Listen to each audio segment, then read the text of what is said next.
সেদিন সালাউদ্দিন সাহেব বিএনপির উনি বললেন ভারত আমাদের বন্ধু রাষ্ট্র। তো আমি ওনাকে বলতে চেয়েছিলাম যে ভাই আপনি পলিটিক্যাল সায়েন্সটা একটু পড়েন, কারণ রাষ্ট্রের কোনো বন্ধু হয় না, রাষ্ট্র কিন্তু কোনো বন্ধু হয় না, রাষ্ট্রের খালি স্বার্থ। রাষ্ট্র আমার স্বার্থ কার সেইটা বুঝে কেউ আমার শত্রু, কেউ আমার বন্ধু।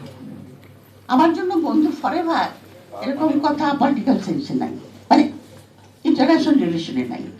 এটা একটা বাজে কথা যে ওই রাষ্ট্র আমার বন্ধু, রাষ্ট্রের কোনো বন্ধু নেই। এটা ইন্ডিয়ানরা বিশ্বাস করে। চাণক্য কয় হাজার বছর পরে কিন্তু আগে কিন্তু এটা লিখে গেছে যে তোমার নেইবাররা কিন্তু তোমার সবসময় শত্রু। এটা চাণক্যের অর্থশাস্ত্রে আছে আছে তোমার নেইবারদের দিকে নজর রাখবা, ওরা আমার শত্রু। তা আমাদের শত্রুকে আমরা জানি না তো। আরে আর্মস কিনছি কার জন্য? তার বিরুদ্ধে যুদ্ধ করার জন্য বলেন আপনি। এই যে হাজার হাজার কোটি কোটি টাকা করে আমরা কি বলে যুদ্ধ জাহাজ কিনবে, রাইফেল কিনবে না কি কিনবে জানি না, আপনারা বলতে পারবেন। কিন্তু কিসের জন্য কিনছেন? কার জন্য? তার বিরুদ্ধে যুদ্ধ করবেন।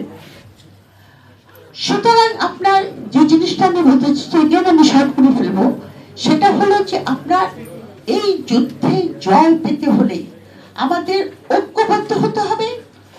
দ্বিতীয়ত যে জিনিসটার উপর আমি ইম্পর্টেন্স দেবো সেটা হলো আমাদের জ্ঞান চর্চা এবং বুদ্ধিবৃত্তিক চর্চা বাড়াতে হবে।